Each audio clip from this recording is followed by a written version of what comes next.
I suppose what was nice as well is that, with you running the MMYT and being committed very much so during weekends and so forth, that in a way, as for many of us, that the pandemic gave you this opportunity to do some professional development.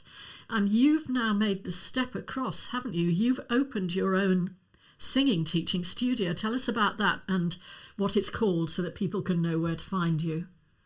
I have, and to be honest, I never ever thought I would be a singing teacher because I'm a cellist. That's my default. But through working with Vocal Process and doing all of this training, I've realised that actually it is something that I'm actually quite good at. And I had a lot of success with very few students that I took on at first. And then it's just kind of snowballed, I suppose, word of mouth.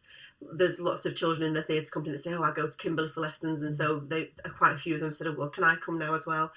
And I just felt that I wanted to just formalise it really and put a bit of branding on it, because it's always nice to have your own branding. And I wanted to really give a nod to Vocal Process, because I would not be the person I am today without Vocal Process. Mm-hmm.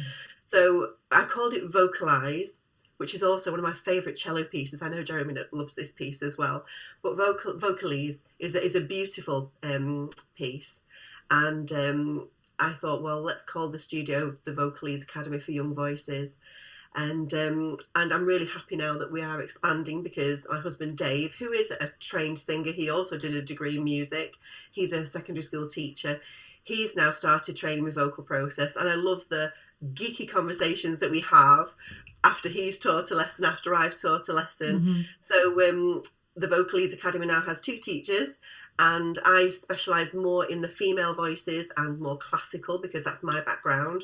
And Dave focuses on the male voices and more popular music background, because that's his background.